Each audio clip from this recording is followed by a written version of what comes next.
What's up guys, welcome back to the channel. Today we're going to talk about the 5 tricks that every advanced wakeboarder should know how to do. So we're going to go through how to do these 5 tricks, how to build up to them, because some of them might be a little scary to try for the first time. So we're going to go through how to build up to it, how to do them. And if you can do these 5 tricks plus the 5 tricks from the intermediate video I did and the basics video I did, then you're probably on the right track to becoming a pro rider, or you can already call yourself a pro rider. Ooh, and guys, I don't know if you've noticed the shades I've got on, but I've just released some new merch up on moresoap.net. So if you guys want to support the channel, go get yourself a pair of shades. They should be linked down here below. We have them in black, brown, orange, and this sexy blue, which is my favorite. And they come in this cool little case so you can carry them around, not get them scratched and everything. But enough talking guys, let's go hop on the water and talk about trick number 1 that every advanced wakeboarder, or that every intermediate that wants to become advanced, should be able to do. Like video, subscribe.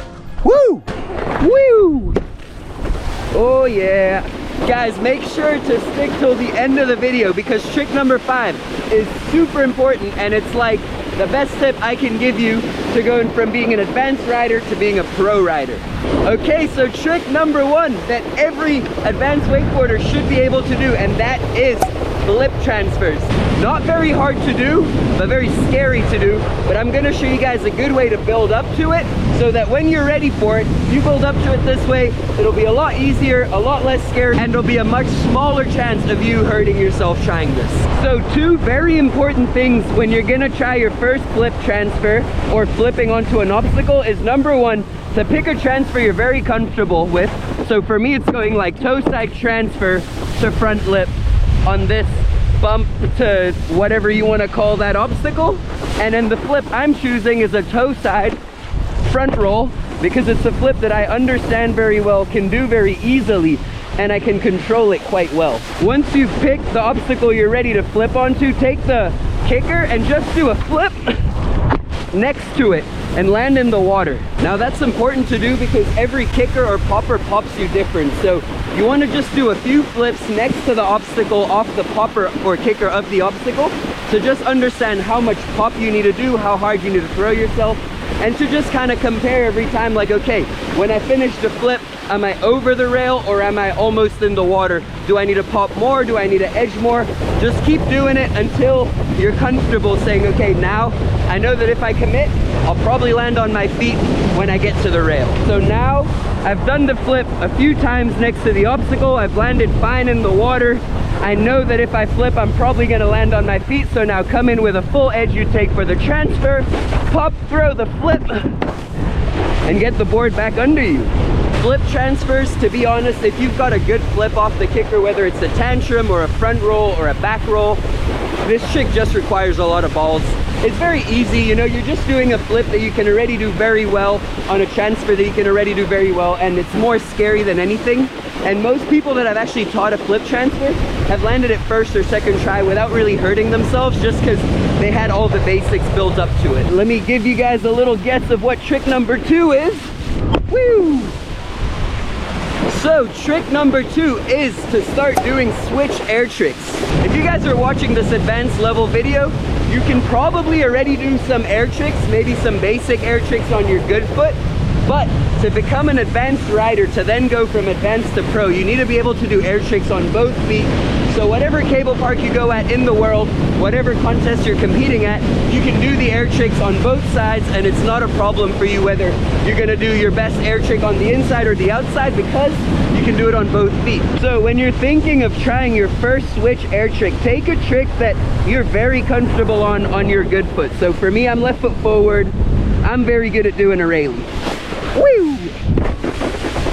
And so this is the hard part. You're gonna transfer everything you're doing on your foot to your switch foot. Now a great way to learn your switch air tricks is to try it on the 2.0 first, then on a short rope, and then go from that short rope to the long rope. Basically take the same steps you took learning your first air trick, but onto your switch foot. So if you went the whole route of starting on a 2.0, then a short rope, then doing it on the big cable, do it on your switch foot, because learning a switch railie is not like taking the railie you already know how to do it and doing it on your switch foot. It's almost like learning a new air trick all over again. But once you've taken all the steps you need to get comfortable, go to the inside of the lake, and then 1, 2, 3, release, pull it back in, And there you go, switch air trick.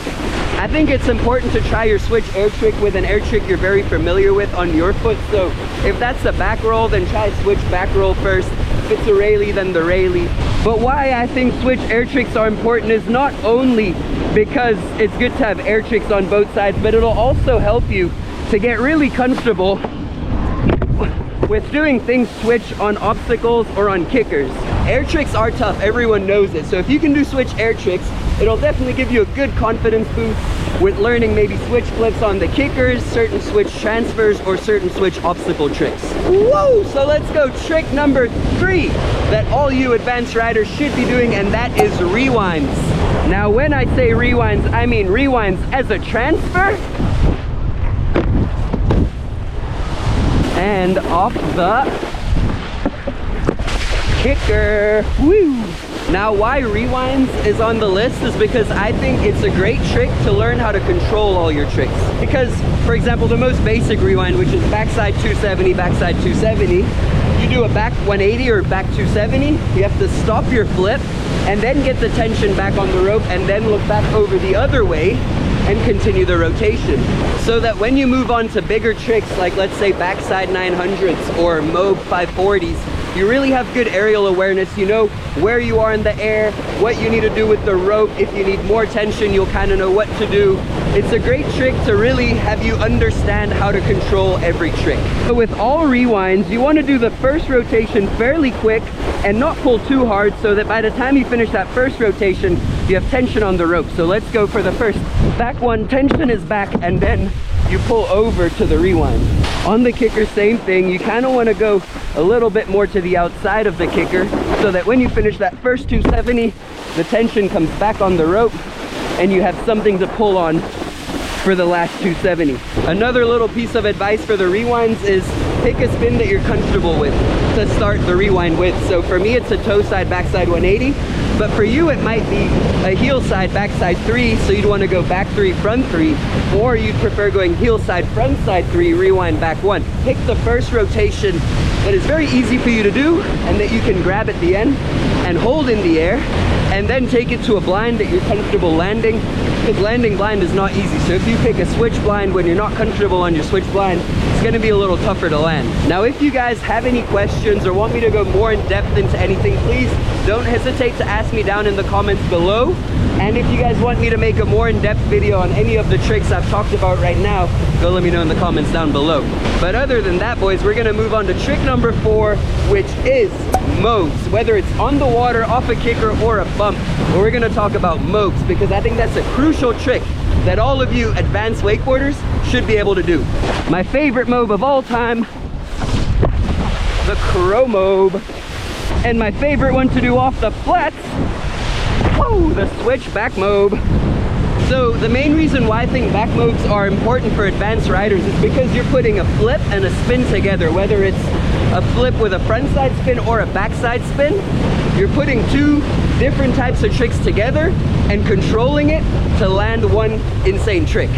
So the main tip I can give you for mobs is to have a really good flip. So let's say a scarecrow for a crow mob, a back roll to revert for a back mob, a tantrum for a Moby Dick, a half cab roll for a half cab mob, a toe side roll to revert for a Pete Rose, but to have a really good flip to revert that is very comfortable, that you can grab, and that you have some time before you land it every time in the air to bring it over to blind. Now the next thing you need to do, and this is for every mob, is to just look over your shoulder. So if you're doing a back mob, you do the flip 180, and then if you keep looking this way, you're not going to turn this way.